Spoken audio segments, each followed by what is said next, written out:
আসসালামু আলাইকুম। বিডি টাইমসে আপনাকে স্বাগতম। বিডি টাইমস, প্রবাসীদের পোস্টাল অ্যাপ ভোট, সহজ ধাপে ধাপে নির্দেশনা। প্রবাসী বাংলাদেশিদের ভোট দেওয়ার আরও সহজ করতে চালু হয়েছে পোস্টাল অ্যাপ ভোটিং সেবা।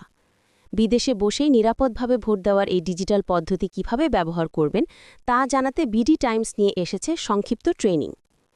অ্যাপ ডাউনলোড, নিবন্ধন, পরিচয় যাচাই থেকে শুরু করে শেষ পর্যন্ত ভোট প্রদান সব ধাপই থাকছে আমাদের নির্দেশনায়। প্রবাসী ভোটারদের সুবিধায় ডিজিটাল ভোটিং এখন আরও সহজ ও দ্রুত। পুরো ট্রেনিংটি দেখতে প্রতিবেদনটি দেখতে অ্যাপ খুলে রেজিস্ট্রেশন বাটন চাপুন।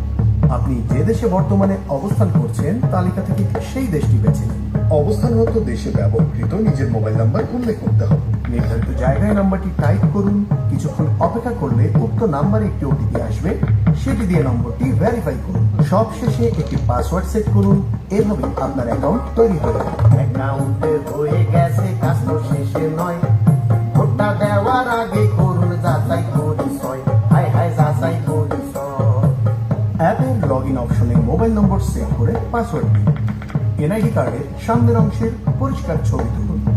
পর্যাপ্ত আলো আছে এমন জায়গায় দাঁড়িয়ে মোবাইল অ্যাপের নির্দেশনা অনুযায়ী লাইভলিনেস চেক করে সেলফি তুলুন। মনে রাখতে হবে, এ সময় মুখে মাস্ক, চোখে চশমা বা মাথায় টুপি রাখবেন না। পাসপোর্টের প্রয়োজনীয় তথ্য দিন, না থাকলে চেকবক্স টিক করুন। যে ঠিকানায় ব্যালট পেতে চান তার কোনো ঠিকানা সাবধানে পূরণ করুন। ভুল ঠিকানা দিলে ব্যালট হাতে পাবেন না। সকল তথ্য সঠিক দিলেই কেবল নিবন্ধন সম্পন্ন হবে। যদি নিবন্ধন কোনো কারণে সম্পূর্ণ না হয় তাহলে কি হবে? যদি আপনার নিবন্ধন সফল না হয় তাহলে নির্বাচন কমিশনের নির্ধারিত পদ্ধতিতে নিবন্ধন প্রক্রিয়া সম্পন্ন করা হবে। যদি কোনো প্রকার ত্রুটি কিংবা ভুল ইনফরমেশন পাওয়া যায় তাহলে নিবন্ধনটি বাতিল করা হবে। সবাই পাবে ভোটের সুযোগ, বাইরে কিংবা ঘরে। চলেন দেখি কি হয় এইবার নিবন্ধনের পরে। হাই হাই নিবন্ধনের পরে। নির্বাচন কমিশন থেকে বাংলাদেশ ডাক বিভাগের মাধ্যমে আপনার ঠিকানায় একটি পোস্টাল প্যাকেট আসবে।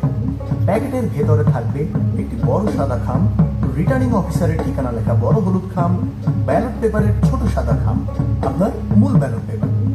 মূল ব্যালট পেপারে শুধু প্রতীক থাকবে, প্রার্থীর ছবি থাকবে না। আরও থাকবে একটি নির্দেশিকা, যার পেছনে থাকবে ঘোষণাপত্র। আরো শোনেন প্রবাসীরা, শোনেন দিয়ামন, ভোটের আগে লাগবে অ্যাপে ভেরিফিকেশন। ব্যালট পাওয়ার পর আবার অ্যাপে লগ ইন করুন।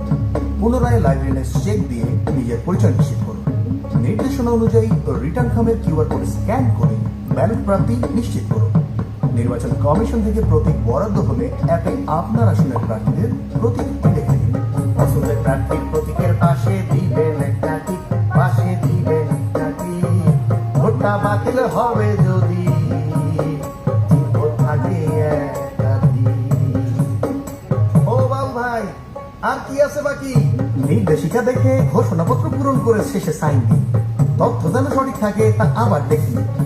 ব্যালট পেপারে টিক অথবা ক্রস চিহ্ন দেওয়ার পর ব্যালট পেপারটি সাদা ছোট ব্যালট খামে ভরে বন্ধ করে দিন।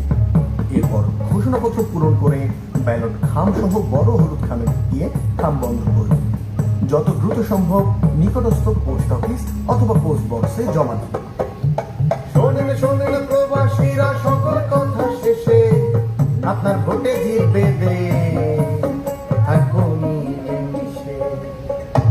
এইবার কিন্তু ভোট দিতে পারবা বাবা।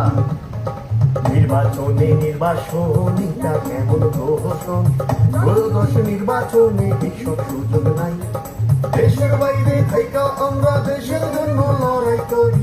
আমার ভোটটাও এইবার তোমরা ঘুইনা রাখো ভাই, তোমরা ঘুইনা রাখো ভাই। ব্যবহার করুন অফিসিয়াল লিঙ্ক অথবা অ্যাপ।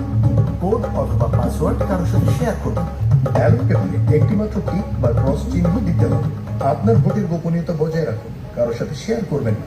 মনে রাখবেন, ভোটের গোপনীয়তা ভঙ্গে আইনানুগ ব্যবস্থা সহ এনআইডি ব্লক করা হতে পারে।